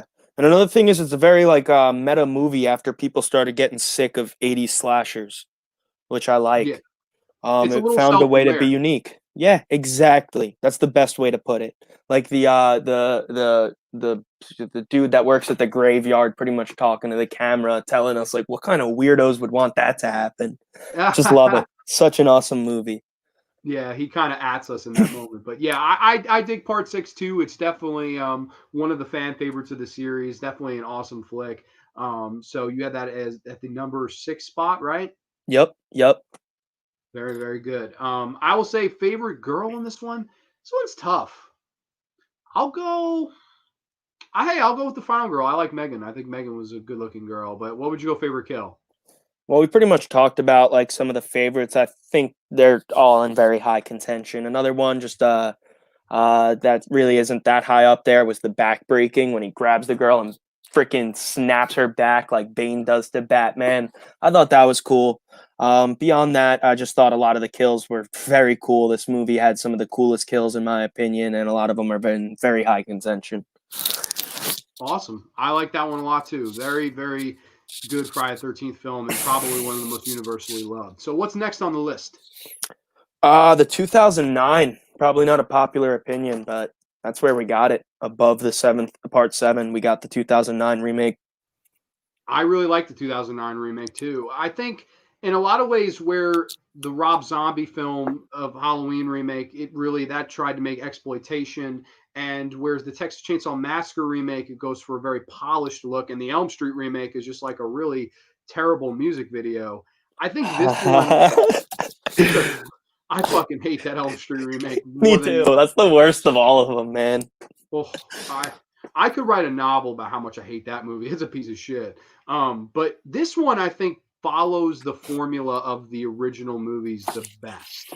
Like it does feel like an homage to the first four movies in a lot of ways to me. But what are your thoughts on this one? Yeah, so I feel like it has a lot of problems. I don't like a lot about it, but I really like a lot of it at the same time. Something that was cool was the beginning sequence with those people, like the intro pretty much to the movie. You think you're being introduced to characters that you're going to get to know for an hour and a half. So when shit starts to go sour really quickly, it feels really unexpected, which I love. That sleeping bag kill with by the campfire is probably one of my most favorites of the whole entire series. I'm claustrophobic, so being hung by a sleeping bag sounds terrible. And burning Being alive. burned to death, like that's being burned is one of the worst ways to go out. You literally combine like two of my fears, and it creates like the scariest death of the entire series. The bear traps. I don't know if Jason laid those, but like it was very gruesome, and the beginning felt so unexpected and terrifying. It felt reminiscent of the Rob Zombie Halloween 2 intro. That's all a dream, except this wasn't all a dream. This was some crazy shit. Yeah, it was. And I think Um, it's a smart lead-in, right? Like, because yep. it's like a half hour. It almost feels like until you get the title credit. Like, you're like, oh man, are these our main characters? Like the first time I watched it, I'm like, these must be the main characters. Like we've been with them for a while, and I love how once again he like systematically picks them off one by one, just like the old movies. He has the tater sack on his head, and then running up to that girl, swinging the machete, and then bam, title credit. I would be like, wow, in the theater being like, I'm finally seeing a Jason movie on the big screen. And I do think that this movie is really well done. I know that a lot of people have problems with it, like the underground layer of Yep. Jason and stuff like that, which I agree. I think that's stupid too. But at the end of the day, this one takes the same exact formula. It's boobs, it's blood, and it's mayhem. Like you get all the stuff in it. The same stereotypical characters. I will say the character's a little bit weaker in this one. I like the kids at the beginning way more than I like the kids at the actual kids that are the leads, I guess. Oh no, you're bugging. You think so? You like I the think kids? yeah. Chewie and Lawrence, I love. Stoners, love it. Chewie, the Asian kid, was like by far probably my favorite character in any slasher film ever. Just like likability of the character. Beyond that, Trent was probably the most hateable character in the series, so I Yeah. understand your opinion. Him and Trent, there's another Trent in Freddy vs. Jason who's tied for like the most hateable character ever. Both of Your them. name is Trent in a horror Yep. movie. Sorry, Trent. Yeah, Trent. Fuck Trent, man. Yeah, no, I think I don't know. Like I do like the stoner character. I liked the I think his name was Ronnie. I forget his damn name. Lawrence and Chewie. Lawrence and Chewie. Okay, yeah, I liked Chewie a lot. Chewie was a lot. Shoot the boot. I like that whole thing. I like the whole like water skiing scene where Jason hits that one guy in the head with the bow and arrow. Like really going back to the basics. There is some really weird shit in this one too, though. Like with the whole pot subplot, like where it's like, was Jason just trying to protect his weed throughout all these movies? I saw that theory. I remember watching in the theater being like, what the fuck? Like, these kids are brought to Crystal Lake because they're trying to find pot plant? Like, that's fucking interesting. And then Yeah, I Jason, thought it was a nice take. yeah, yeah. And the minute that kid shows up, he like listen to the song, Jason just charges him. I'm like, yo, Jason just wants to keep his reefer safe. Like, all these kids had to do was stay away from his fucking pot, and he would have been fine. I thought that was fucking hilarious. But yeah, I do think there's some good looking women in this one. The Juliana Gohl, I'll already say that she's like the best looking woman in this movie. Probably second favorite of the series. She's a gorgeous fucking girl. I do think the character's a little stereotypical, a little bit of a step down from some of the other ones. But again, it really does stay true to the roots. And I like Jared Paladecki's character looking for his sister, just like the character in part 4. There are a lot of nods and feel like it definitely feels like those first 4 movies, just with a modern look. And I like that they didn't play with the series, and I like that they didn't play with what made that character work like they do with Rob Zombie's movie. They really screwed up what made Michael Myers work. Where in this movie, Jason still works as Jason. Derek Mears does a really good job. Somebody who's mentioned Derek Mears does a great job as Jason. I completely agree. And he's probably the one that's the closest to the character because he has an actual deformity, Derek Mears. So this must have meant a lot to him to play this character and play a horror icon. And it's really an interesting rebirth of this character and franchise. Do you think in the long run that there probably should have been sequels to this one? Like, I know that at the time they pushed for it and it didn't end up happening. Do you think they would have benefited from continuing this story, or do you think Yes. the eventual I don't know about this story, maybe, but like the film had it was very good at the box office. It generated a lot of income, but it all comes down to those right issues with who owns the film, and that's really why there wasn't a sequel. It wasn't due to the movie sucking or, not being profitable. It all came down to just who owns the film. And that's pretty much halted everything. Even the video game had to get shut down, from what I read, because of these issues Yeah, between studios. Victor Miller and Sean Cunningham. Yep. That's 35-year US, copyright laws. But stupid. I think it was a great film. I can't wait to see what's in store for the future for Jason. Some of the glaring problems, though, it had one of the worst last lines ever when she says, "Say hi to mommy." In Hate hell. Bruh, terrible. Trent was the most dead fuck of any character in the series. Guy hears something in the bushes and unloads 6.5 bullets, just wasting all his ammo. And I just feel like in a day and age that we're so desensitized to sex scenes compared to the other films in the series, they really went overboard and just over sexualizing everything. Where there's full on 5-minute porno scenes, the fucking gas station guys jacking off to porno mags, smoking weed. It's just everyone's a fucking pervert in that film. Yeah, I think they took too much inspiration from Rob Zombie. But I'll go to bat on those videos a different day because I actually liked those Halloween remakes. But that's for a different time. Those are just some of the big glaring problems I had with the film. Yeah, no, I agree with you. There are a lot of problems with this movie, but I do think at the end of the day, when you compare it to all the other ones, this is the one I can watch the most.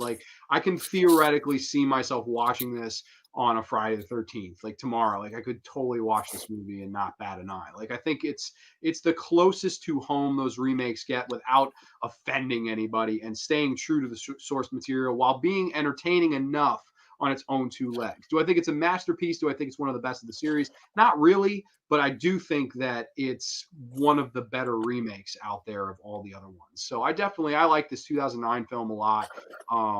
So yeah, I enjoy that one. I'm interested to see where they take Jason too. I'm praying they make the proverbial Jason in the Snow movie. I know not Never to Hike Alone in the Snow or any of that. I'm talking about a real studio made studio made film with Jason killing people, and it's like Camp Crystal Lake, but it's snowing.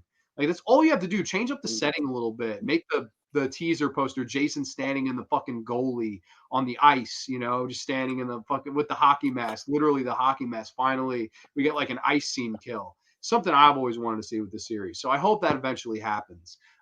But until all that rights issue stuff's pulled out and they get the proper script, I think we'll probably have a long way to wait. But after what Halloween did and all that money that this new Halloween movie did, I think Friday 13th, a new one is inevitable. It will be here sooner than later.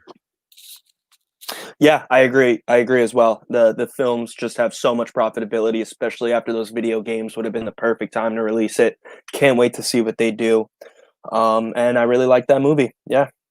Same here. What's next on the list, good brother? Part 7. Part 7, baby. Yeah. Ugh. The birth of Kane Hodder as Jason. I think also probably the coolest design for Jason in the series. Mm-hmm. But I don't have it in as high contention as most people probably because I think the idea of Jason versus Carrie is just a little bit boring. It provides just it's a safety net. This woman is never going to be in any real trouble. She could literally, shoot Jason out of her ass. I don't know. It just doesn't create as much of a scary atmosphere for me, even though they weren't trying to be scary at the time. They were just looking for new ideas. The sleeping bag kill in that movie is very cool and inspired the remake, but just a lot easier. Just a one shot, against a tree. That was dope. And I think the house in the movie was also extremely memorable as well. I think it's one of the most iconic houses in the series and also one of the most iconic Jason reveals in the whole entire series where you see his face. I think love that scene. I like that it's really one of the Friday 13th movies that's more of a gimmick movie. It really feels like, all right, after part 6, what do we do to shake this up? All right, fuck it. We'll have him face Carrie. Basically this is Carrie versus Jason. And then in every single one after this, they try a gimmick. Let's put him in Manhattan. Let's put him in space. Let's send him to hell. All this stuff. Let's Agreed. Freddy. Each one of these ones after 6, it really becomes like a gimmick movie. And And I like this one a lot. I think I have a lot of fun with this movie. Again, bad characters. I think this one is real. Other than like the bitchy, slutty character, I think like all the characters in this movie are really bad. I don't really like hardly any of them. I do think again it has fun kills. I love this the sleeping bag. I think Kane Hodder is one of the best Jasons out there. I Yes, love sir. the scene where, well, fuck you both, and she opens the door. Jason's waiting there. Axe to the skull, grabs her by the neck, and just tosses her into the fucking corner of the room. And kept being like, "Holy shit!" Like, what an awesome way for a bitchy piece of shit character to go. Oh, we were all waiting for it. Yeah, she was so hateable. Yeah, you have to make the slutty bitch character die towards the end because that's just a gradual build where you're like, all right, I want this to happen, I want this to happen, and then when it pays off, you're like, yes, like it's one of those like just gratifying moments where I'm like, thank you, like get rid of this character, man. She was a nightmare.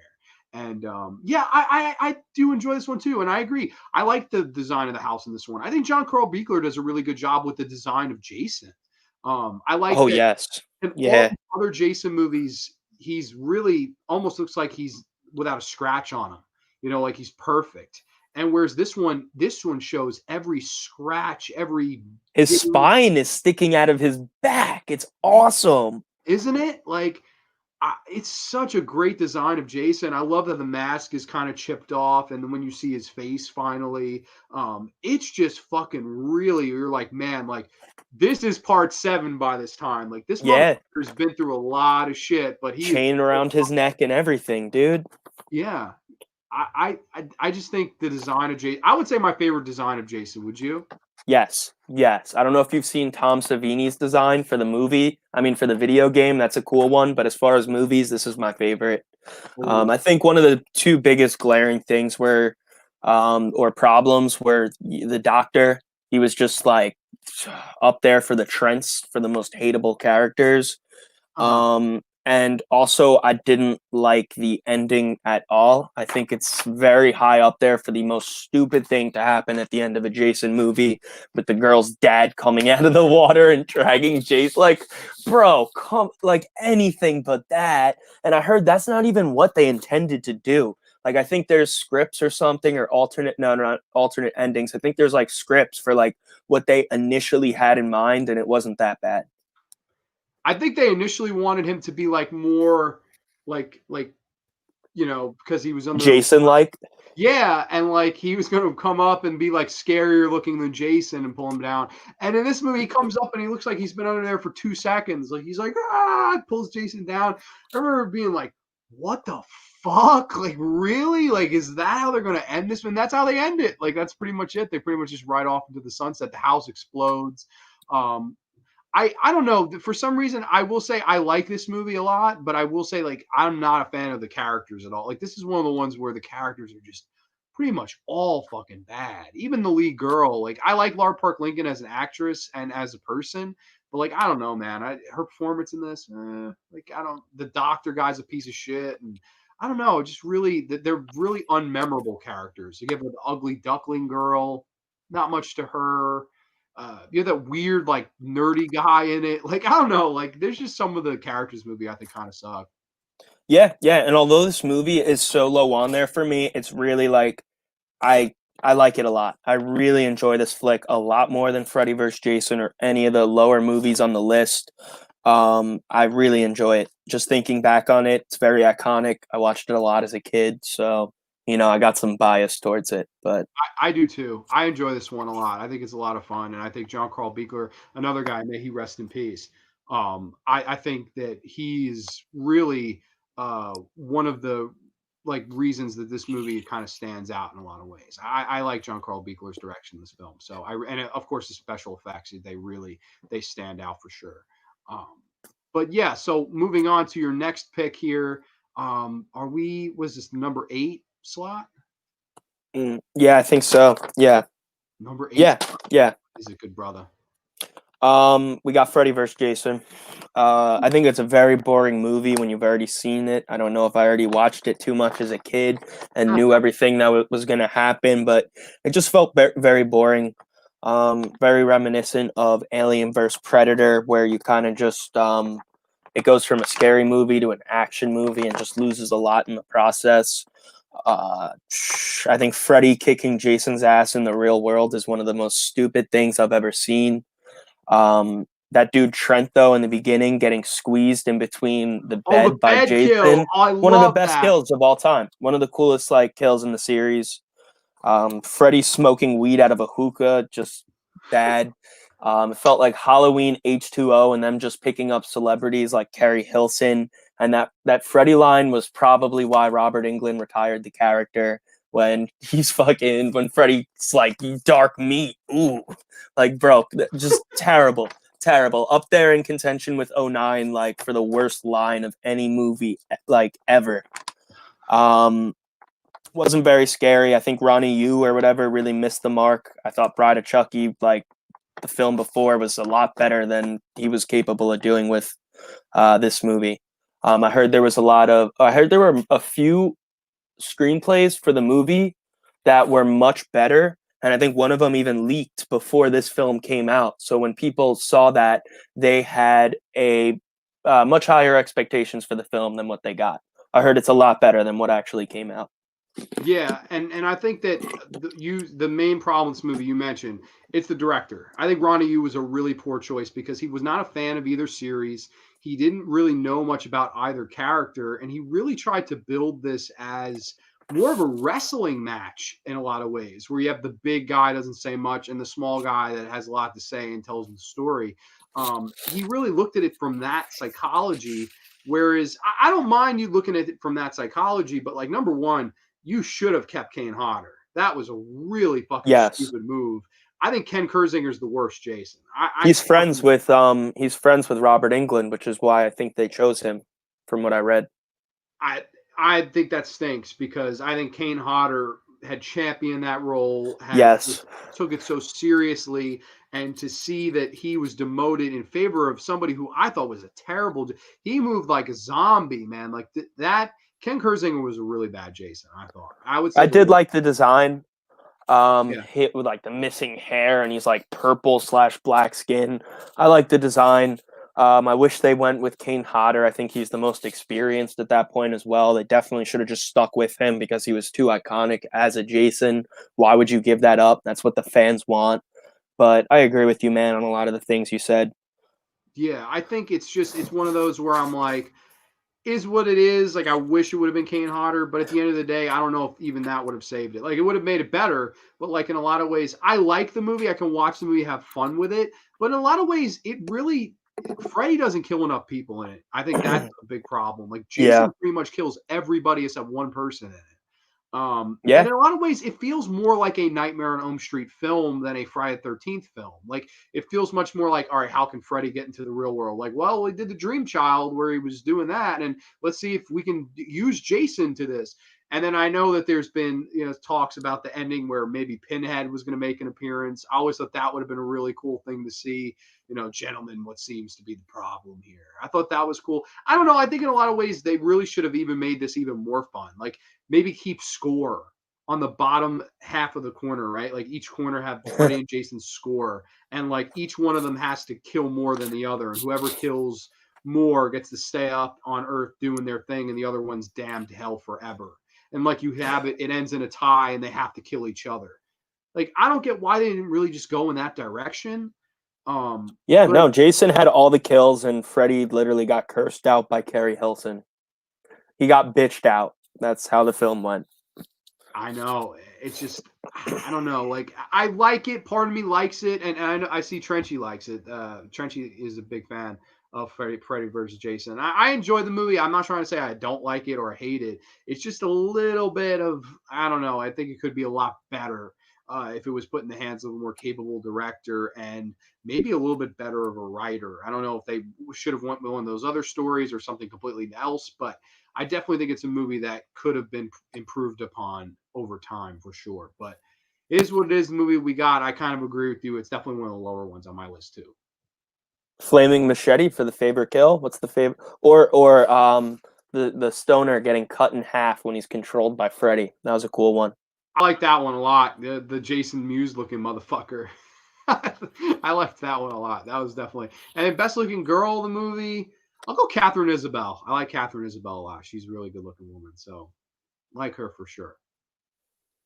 Yeah, agreed. I think she's a celebrity as well. Apparently, I didn't realize. I don't know what she does, but that's what I read. Yeah, she's done a lot of like B horror films. She was in Ginger Snaps and stuff like that. Yeah, I agree, and it definitely could have been better. But yeah, I definitely um I like this movie. I do like it. Just not again not one of my on top. Like definitely, I pretty much agree with your entire list. I think it's a really good Really, list. Yeah, thank you. Beyond that, we got Jason Goes to Hell. What'd you think? my least favorite of the series. I think it's a fucking piece of shit. I know a lot of there are for some reason there's a cult for this movie that will tell you it's one of the best. Wow. I fucking don't agree with that. Like, there's some people that will say, "Oh, well, it's different. That's why you don't like it." No, that's not why I don't like it. I don't like it because it fucking sucks. To be honest with you, like, it's just a piece of shit movie. Like, uh, oh, now Jason has a sister. Really? We're gonna go that route? Oh, a worm jumping body to body. Oh, well, it's still gory Grande. Bullshit. No, like this is not what a good Friday the 13th movie should be. This is trying to do something. I look at this movie where they almost looked at it more as like, let's combine a Michael movie with all the cult stuff and the Thorn stuff Yeah. and a Freddy movie, and somehow integrate that into Jason, and it does not fucking work. I know it's a little self-aware at times. I know it has that really good scene in the tent. That's the best scene in the movie where that girl gets split in fucking half. That's definitely the best death scene in the movie. Come to find out, it's done by K&B. That's why it looks so good, and it's why it turned out really good. But man, I don't know. I just don't care for a lot of the characters. John D. LeMay, I love the Duke. I think the Duke is great. I absolutely love him. But Yeah. man, Yeah. just Beyond that, pretty forgettable characters. I horrible fucking writing. This is yes, the worst yes, written one. yes. And it's like, Horrible. dude, why after part 5, the fans hating the idea of there not being a Jason, but like, why would you take it to a whole other extreme? It's just insane. But I think it has redeeming qualities that put it ahead of Manhattan and Jason X. I love the intro. It feels like a reasonable thing that should have happened 5 movies ago when they heard there was a serial killer in the woods that's literally Yeah, it unkillable. should have happened Like, it just earlier in the makes the time. most sense. Like, why are the cops not there? I love that. That's the most realistic thing to happen in any of these movies. I love it. But right after that, you have his body taken to a coroner who sees a beating heart and decides to eat it. I've read that he was consumed by evil. It just, dude, that makes no sense. Why would you eat a still beating heart? Like, wouldn't you get the fuck out of the room? Be like, yo, what the fuck? Like, no, I don't know. I don't know. That was stupid. Unfortunately, I love the intro and I love the ending, setting up Freddy vs. Jason. I thought that was a very hype moment, very nostalgic from my childhood. I remember seeing that and just being like, "Oh, this is so fucking cool!" Like, I don't know. I love that. I love the intro and the ending of the movie, but everything in between there is pretty shit. I don't know. It is. It is. You have the worst final girl in all of them. That absolute block of wood is the lead character in this movie. You have really fucking terrible side characters, terrible writing, terrible fucking setup where, yeah, this guy ate Jason's heart. Like, what the fuck, man? I think the director also really hurts this film for me. Adam Marcus, he was Oh really yeah, young at the time. I know a lot of people really go to bat for him and say, oh, well, he did something different. You just got to kind of see it for that. I don't I don't hate this film for that. I just feel like he's also a little bit of a fucking smug guy. Like every interview I've ever seen with him, he's like, "Well, in my movie, I wanted to make it different from the first 8 because we've seen that movie over and over." And I'm just like, "Yeah, but like really? Like body jumping and bringing the bloodline into it and the fucking I don't know, like the dagger at the end of it. I just fucking I don't know, man. I think this was a really fucking stupid film. I just could never get into it. I agree with you. The ending shot, incredible. I love the ending shot, and a lot of horror fans were like thinking they were going to get that movie sooner rather than later. And that's a shame, but I do think you're right. The opening and the ending, really good stuff, but everything else in between, man, total shit show. I completely agree with you. This is my least favorite of the series. I fucking hardly ever go back and rewatch this one. I probably watch Jason X the least, but I hate this one more, if that makes any sense. I just yeah. fucking No, I believe. Yeah, I understand that. I don't know. I had it slightly above Manhattan. If you want to go into that flick, Yeah, sure, sure. I'll be honest. I like Jason Takes Manhattan. Jason I Takes know, Manhattan I know probably. you do. Yeah, I have that one higher than probably most. Our lists are pretty much the same except for this one. I have this one a lot higher. But do tell me, man, what are your thoughts? Why is the big disconnect for Jason Takes Manhattan? I think it's a very fun flick, but it's just like um, feels very silly. Jason going to Manhattan, like just think of it like in theory, that just doesn't sound like a good idea. When I told my girlfriend that was a movie, she didn't believe me. She thought I was joking. Like she didn't understand. Like that's actually a thing. Like it just seemed implausible, and it's just not a good idea. I like some of the characters, the boxing scene where Jason just gets his shit punched in for a Julius. little bit. That's so funny. I love it. I still remember it. One of the most memorable scenes of the entire series, honestly. But Jason taking a boat from a lake into New York, dude, you're in a lake. What kind of boat? Are you flying in a boat? Like, how does that work? You can't go from a lake to New York City. Um, Jason being reverted to a kid from like toxic Oh, I water. Like, love that the toxic waste. is there acid in there? Is everybody just tripping on LSD? Like, what are you talking about? Like, get out of here, dude. And they just depict New York City as like, I don't know if the director or who wrote the screenplay has ever been to New York, but they just depict it as the most drug infested, crime filled place. It felt more like Gotham City than it did New York. They've never been there. I don't know who wrote this movie, but they've never been to New York. They've just seen Gotham and like tried to fill in the blanks. I don't get it. All right, I love that rant. That you should do a commentary of this film, and I would listen to every minute of it. That I have to say that before I get into my thoughts. I fucking honestly really this is a guilty pleasure for me. I always have loved this movie. Um, and it's for all its flaws, really. Like, how the hell did he get the minute? Well, maybe he swam, maybe he was under their boat the whole time. I love some of the fucking humor attempts of this movie too, where those fucking thugs are listening to the radio. Jason kicks it over. You're dead meat, slime bag. Jason just takes his mask off, looks at them, and they all fucking run away. I was like, that was great. Jason on the Yeah, subway pushing people and shit. I was like, does Jason yeah, have a Metro card? Like, I love that shit. dude. Also, the scene they run into the diner and they're like, "There's some crazy maniac trying to kill us," and the waitress just goes, "Well, welcome to New York."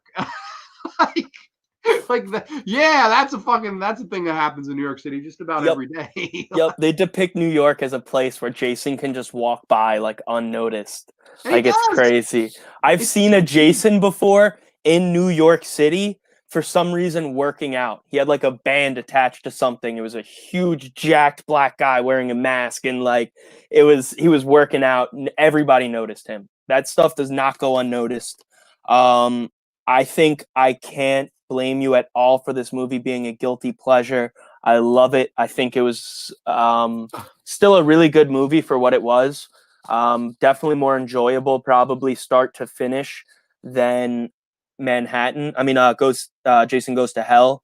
Um, I had them interchangeably, in all honesty. Yeah, it's just I think it's entertaining, but it is bad. Like, I won't even say that like, oh, this is a good film and people just don't give it. It's a bad film, but like I fucking love it, to be It's a honest. guilty pleasure, like you said. It I think is. that's such a good way to put it, Grande. It is. It is. It's just one of those movies where I watch it and I'm like, I fucking kind of love this because it has a charm to how bad it is in a lot of ways. And like, I love some of the death scenes, and I honestly I appreciate the director Rob Hedden saying, "Hey, I want to take him out of Crystal Lake." And he wrote all these awesome fucking scenes that aren't in the movie because of budgetary constraints. I think they only had I 2 heard days to that. film. Yeah, I heard that. That's a shame. It really is a shame. Like when the movie first was perceived, they were going to have that boxing thing in Madison Square Garden in the ring, and like the fans were going to think it was a match, and then Jason That's would knock his head hilarious. off into the crowd, and the crowd would just be like scared shitless and panic and shit. Like, and Jason would be standing in the ring, like looking at them all, like that would have been fucking amazing to see. I think. This movie, I do think, for what it's worth, I do think has a nice heart to it. And when I found out the director, like what he was trying to do and how honest he was, and like he's the complete opposite of the guy who directed Jason Goes to Hell. This was a guy that was a diehard fan. He wanted to try something different. He had no money. He had no real experience, but I almost see this one as having a little bit of a charm to it. Is it the greatest? No. Is it probably a piece of shit movie? Yeah. But in a lot of ways, I love that opening song. The darkest side of the night. I fucking love that shit. Like every time I hear it, burst out in the song. It's What just did like you think of the Christmas. design? What did you think of the design of Jason? I thought it was the lamest probably of the series. You're gonna hate me. I love the design. Oh my It's like god. gooey Jason, and he's like all. It almost looks like someone put that glow in the dark goo all over him. And it's like green looking, and I love the finale. Well, at midnight, the entire sewer system fills with Oh toxic my. waste. When I thought, I was like, what? And then and he turns back into a fucking child, and he's shivering. And I don't know this for a fact. That kid looked slightly Asian to me. I don't know. Like, could I be wrong? But like, when I was like, Jason was Asian. I was like, I never fucking This knew whole that. time. Talk about a plot twist. I had no clue. I would love to know how he got back to Crystal Lake from Yeah, the toxic acid waste. water. He took so much acid, he just tripped himself back to fucking Camp Crystal Lake. It's crazy.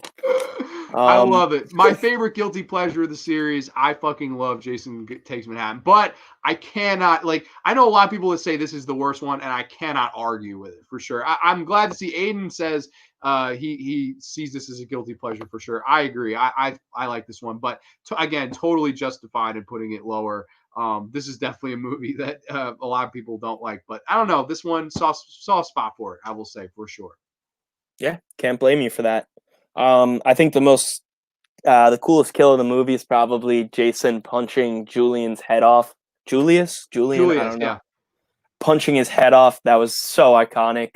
Love it. I don't know if you agree. And, I agree. Easily the best kill in this movie. And I liked the hottest girl in this movie, I would say, was the one that tried to seduce her teacher with the biology project and Yeah, drew no, you're all right. the. It's so fucking stupid, but I love it. Oh, I'm sorry. Guilty pleasure. Agreed. And then at the bottom of the list, we got Jason X, the worst movie of them all. Fucking, they heard how well people liked Jason Goes to Manhattan, and the director just said, "Hold my beer, I'll top this." And somehow we got to Jason X. The design what do you think is is the biggest problem with this movie? Like, is it the space element, or would it just be the movie as a whole? Yeah, I think it's a stupid idea, Jason going to space or the future. Like it's just so desperate at that point where you're screaming for a reboot practically. But the design as well of Jason, I hated. It felt like that late '90s, early 2000 kind of design, like Batman versus Batman and Robin, with George Clooney, where they all kind of had this kind of Matrix looking design to a lot of the characters around that time. I think it has very little redeeming qualities as well. It has some really cool kills, but it just felt like they were too desperate at that point. You got to know when to call it quits. I mean, the series had so many more entries than any other horror series. I don't know. What do you Do you think? think in a lot of ways that they should have maybe just made Freddy versus Jason? And because I know they made this movie kind of just as a let's remind people of Jason again, and let's not fuck with the timeline. And that's why I think they went to space with No, the it doesn't set it doesn't make any sense. Like you would think that it goes Jason Goes to Hell and then Freddy vs. Jason because it preludes it perfectly.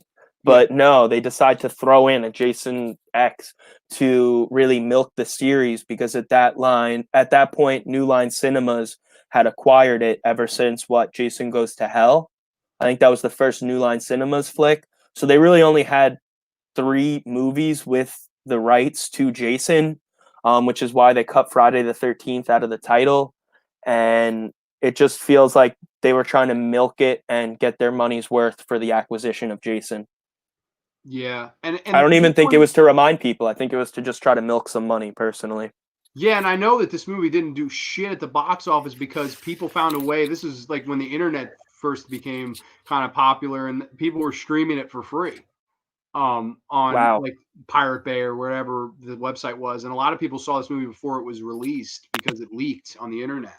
that's So I know that insane. that killed its sales. And like to me though, this is one of those movies that like it feels like a direct to sci-fi movie. This doesn't even feel like it was in a theater. To me, the fact that this was in a theater is crazy because I think it doesn't look like a theatrical movie. It looks like it was made for $5 and a ham sandwich, and then like they just put a fucking space background to it. Like I don't know, I just never really cared for this movie. It's easily the one I've seen the least, easily. Like Yeah, I I don't don't want to know if see there's Jason get his ass kicked. That's not the point. That's not why I watch these movies. Me too. And I think I know a lot of people mentioned that scene with the freezing the head and smashing it. I like that Yep. kill. But the whole movie, just I don't know. The director Todd Farmer never was a big fan. May he rest in peace. But I just I don't know. Wasn't a big fan of his films. The writing, just I don't know. It just really feels. It almost feels like a comedy. Like this is not even a horror movie. Yeah, Jason X. It's yeah, just kind of yeah. a sci-fi comedy, and it kind of sucks. But I felt as though they went in that series already with Jason Goes to Manhattan, where it kind of left the horror all alone and more or less moved solely into a comedy. Yeah. Whereas like part six kind of still tried to do both things at once. Those movies just dropped the horror altogether. Yeah. And I don't know, it just has very little redeeming qualities to it. Like, yeah, you said the nitrogen kill was really cool. I agree. The sleeping bag kill was kind of funny, and felt like paid homage to the sixth film. I don't know. Yeah, I know what you're saying. Like, yeah, like it's a shame that this series went to this point, like, because this kind of is rock bottom. Yep. I hate Jason Goes to Hell more, but I do think that this is a less watchable movie. Like, I never go back and never. Like, I've seen the movie maybe 3 times in my life, and I don't know if I'll ever watch it again. Like, I have it, but I like there's never a time in my life where I'm like I want to watch Jason X. Like, never. I don't know. I see Soulless Trenchcoat likes it. He says he thinks it's one of the better ones, which is interesting. Jason Voorhees himself is watching us right now. It's my day today. Good brother Jason. Happy almost birthday, man. I hope you have an excellent day. That is so fucking cool. I have to see, like, I don't know if that's one of the many Jason Voorhees YouTube accounts or if this is the real Jason himself. But if not, if so, happy birthday, Mr. Voorhees. I hope you have an excellent, excellent birthday. But yeah, man, that's the entire list. I think it's a hell of a list. Other than one movie, we're pretty much close to, if not the same, on everything, which is incredible when you're talking about 12 different movies. And we can kind of close this and saying, why do you put the Friday the 13th series above most? You said the greatest film series ever. I will say it's the best horror film series of them all. It's my favorite too. But what do you think sets this one apart from the rest? Why is it your favorite? Off the top of my head, I don't know how many Chucky movies there were consecutively, but this is one of the only film series to have so many strong entries where the first four films, like they had four Friday the 13th films that I could literally put interchangeably and not Mm, bat an eyelash. It depends what day of the week you ask me what movie I have where. This is just what I came up with today. I think it just has too many solid entries where even by the seventh film, it's still a really good film. I think me and you both agreed that that's still an awesome film. And it's just not many series can achieve that. Most series peak with the original work. So when I see a series have a sequel, like Devil's Rejects or Terminator 2, that's actually better than the original, that's really surprising. But to have four films that are so incredible is just unlike any other series ever, in my opinion. What do you think? Correct me I if I'm wrong. totally agree. It's incredible at how they were able to make the same formula work for so long, and really, I think embracing the simplicity. Like because Halloween after part four, they really come convinced that like, all right, we have to explain why this is happening now. And with Nightmare on Elm Street, it's like, oh, well, we'll do this gimmick and that gimmick, and I don't know, for some reason that stuff doesn't work. It became too silly at points. Whereas Good this point. series, I think it embraces its silliness and is in on the joke with you when it gets to those later films. And even though these movies are a lot of the same, where it's just the same for, kids go to a camp, get picked off one by one, stereotypical characters, creative ways, boobs, blood, and mayhem. It's the same formula, but I think that there's much more of a charm to how it's presented to us. And I think I agree with you. The first five to me are almost interchangeable. I love all those movies. I consider all five of those masterpieces. And I love 6, 7, 8. I love the first eight the best. I love the Paramount eight. When it moves up to New Line, a lot of hit and miss for me. But I think Jason as an iconic character, it's just that look. It's just that hockey mask, man. And I think it will draw money till the end of time. I think that Friday the 13th and the fan base, when I watched that Crystal Lake Memories documentary, it made me realize that some of horror's most diehard fans come from this series, and the people coming up to Betsy Palmer saying, thank you, like your character, that performance, it meant a lot to me as a mother or, as a child or whatever. It's just one of those things where it's like, this one hits home, I think, to the most people because they're fun popcorn movies and they know it. And I think that there's a lot of genuine goodness to that. I'm a huge fan of the series, easily my favorite horror series of them all. Long live Jason Voorhees. Long live Mr. Voorhees in the chat here. Long live you, sir. Jason is the best. Yeah, thank you to Arthur. I appreciate it. Yeah, Arthur is a great stream, great guest. Kyle is awesome, dude. Rock on. Thank you so much, Arthur. I really appreciate you saying that. It was such a fun having Kyle on here. Yeah, definitely consistent, solid series. Kyle, man, I wanted to say thank you so much for coming on. This has been a long time coming. I should have probably had you on sooner, back when I had a studio. Now we're just kind of do this on StreamYard, but because of COVID and whatnot. But I just want to say thank you so much for coming on, because you were a really, really fun guest to have. And I would love to have you come on again sometime. Maybe we'll do The Strangers. We could do the Strangers movies, or we could even do Space Odyssey down the road. And hell, man, we're due for a movie night together. So definitely want to do all those things down the road. Yeah, most definitely. Thank you so much for having me on. I definitely want to come on, talk about The Strangers. I want to talk about Halloween. I'd love to see the different conflicting views we have on the movies as far as the Rob Zombie remakes I want to discuss. I think that would be a lot of fun. I think they're very love or hate movies, and I think that could be a lot of fun. I'd love to be back on. Thank you for having me, brother. Dude, any goddamn time. So everybody, cheers to a wonderful weekend. Have a safe, happy Friday the 13th. Just want to thank you all again for watching. Arthur, Trenchy, Aiden, Jason Voorhees himself, AJ, Ryan, bunch of people were here. Just wanted to say thank you to all of y'all. Have a wonderful, safe weekend. Keep it creepy. Too Sweet. Kyle, thanks once again for coming on, good brother. Too Sweet. Peace out. We'll catch you next time. Only on the Graveyard.